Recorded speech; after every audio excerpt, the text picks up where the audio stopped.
Assalamualaikum warahmatullahi wabarakatuh. Apa kabar semua? Semoga dalam keadaan sehat walafiat.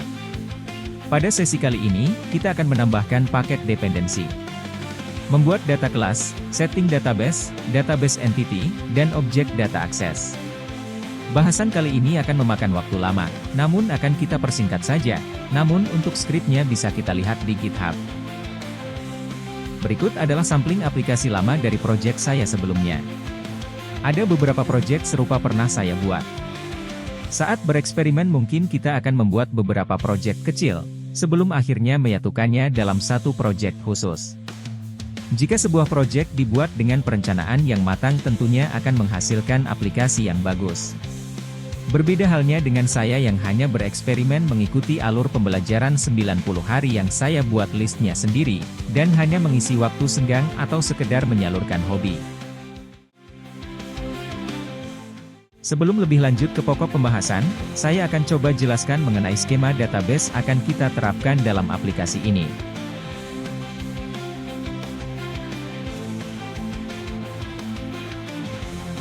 Berikut adalah data dari aplikasi Terka sebelumnya.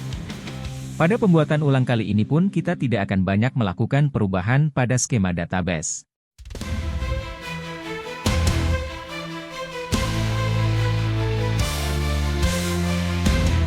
Terdapat dua tabel inti pada skema ini, yaitu tabel level, tabel question. Tabel level kita gunakan untuk menampung level juga sebagai list nantinya. Sedangkan tabel question berisi soal TTS, jawaban TTS dan slot alokasi kotaknya.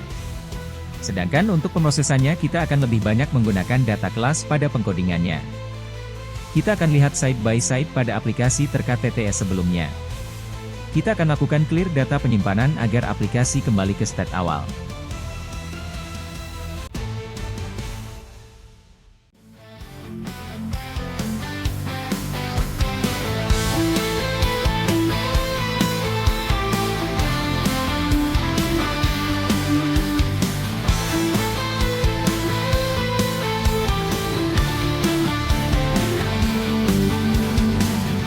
Kita sorting lebih dulu untuk soal levelnya.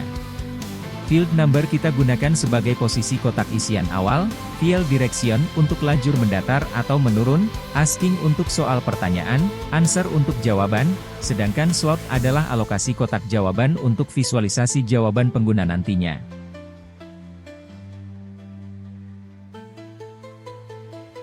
Agar lebih mudah kita akan coba lihat di menu editor.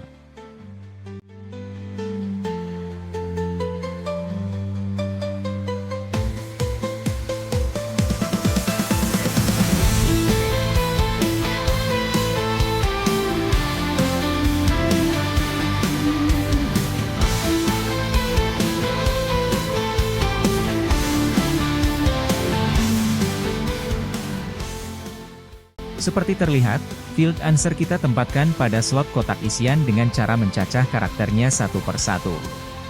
Dengan cara ini kita tidak perlu menyimpan satu per satu huruf dan kotaknya ke dalam database, karena kotak jawab hanya sebagai antarmuka aplikasi untuk user.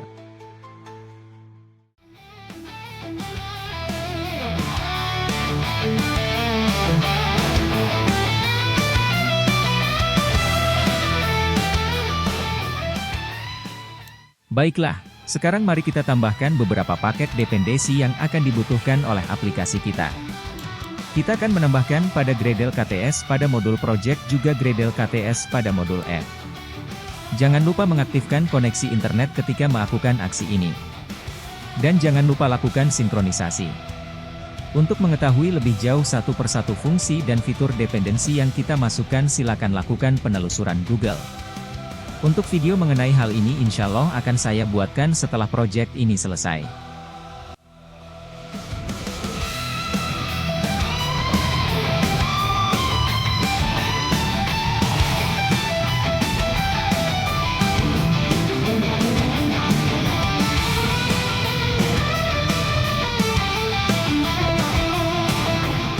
Selanjutnya kita akan membuat data kelas untuk tabel level, tabel kuesen, dan tabel parsial. Untuk membuat data kelas, sederhananya seperti ini saja. Seperti halnya kita mendeklarasikan sebuah variabel, namun disematkan pada fungsi data kelas. Pada tabel level dan tabel kuesen kita akan membuat data kelas berupa entity tabel database serta inisialisasi konversi ke format JSON.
Untuk data kelas parsial kita tidak akan membuatkan entity, karena datanya tidak akan kita simpan ke database. Namun data kelas parsial ini akan sangat kita butuhkan sebagai penyimpanan sementara.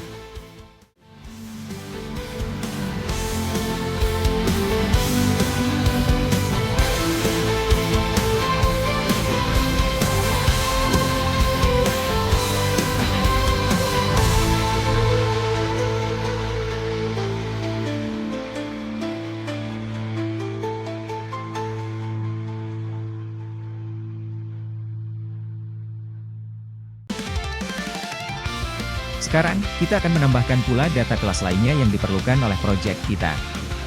Sedangkan untuk penjelasan mengenai fungsi data kelasnya sendiri akan saya jelaskan belakangan.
Untuk memudahkan pengelolaan file, saya biasanya memisahkan pada folder yang berbeda.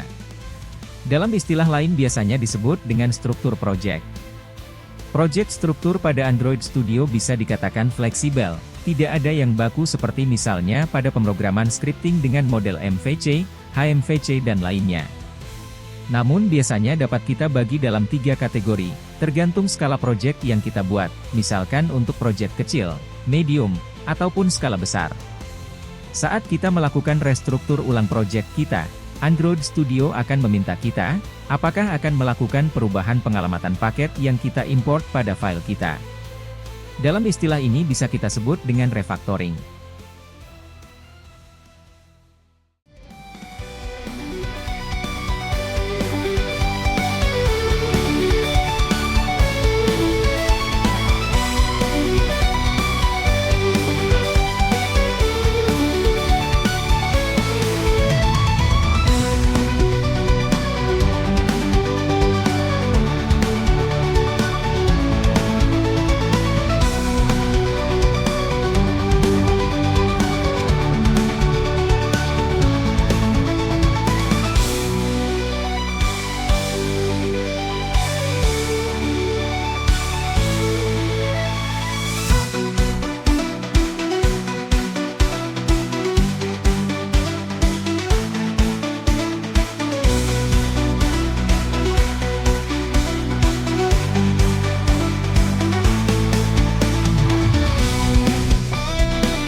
Untuk memeriksa apakah tidak ada masalah dalam refactoring kita kali ini, biasanya saya akan melakukan build up aplikasi dan menjalankannya terlebih dahulu. Jika tidak ada error, biasanya refactoring kita sudah benar.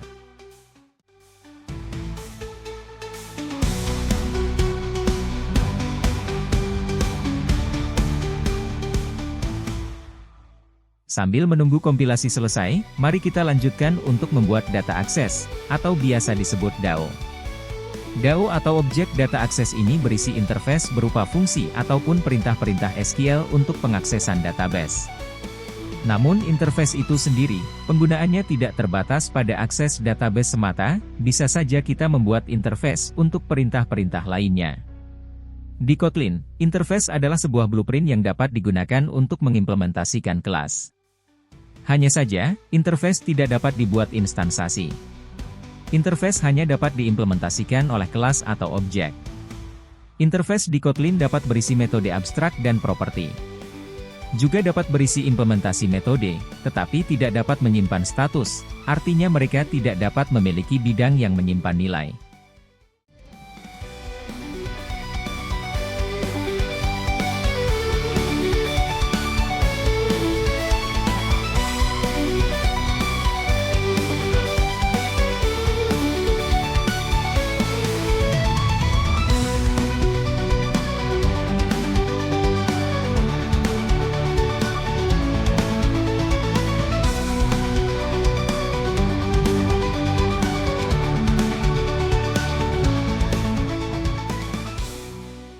Dalam satu DAO bisa memiliki banyak fungsi dan interface.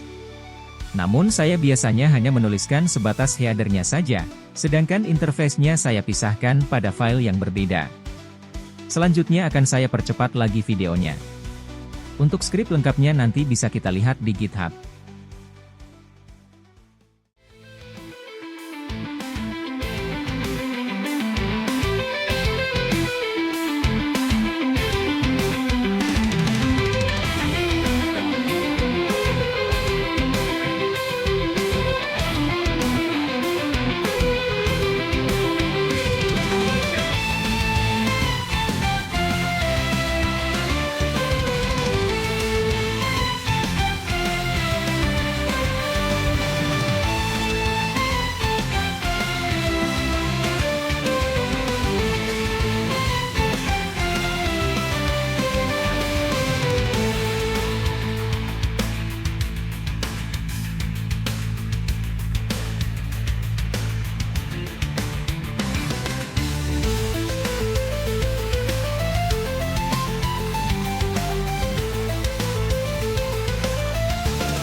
Selanjutnya kita akan membuat instansiasi untuk database. File DB ini kita gunakan sebagai koneksi ke database SQLite, sekaligus inisialisasi entity table yang kita buat pada kelas data. Dalam pengaksesannya kita menggunakan paket Android ROM yang kita masukkan sebelumnya. Dalam file ini pula, kita sematkan konverter sebagai konversi ke format JSON ataupun sebaliknya.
Sepertinya kita lupa menambahkan JSON converter pada paket Gradle-nya.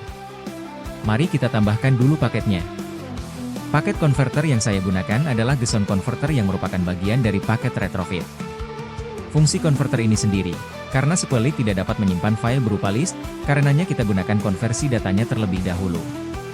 Konversi data seperti ini pun akan kita temui ketika kita menggunakan Firebase yang mana di sana menggunakan format JSON.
Oke baiklah, sesi kali ini kita sudahi sampai di sini dulu.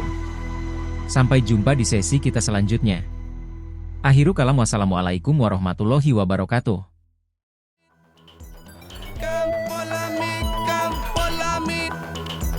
Come for me.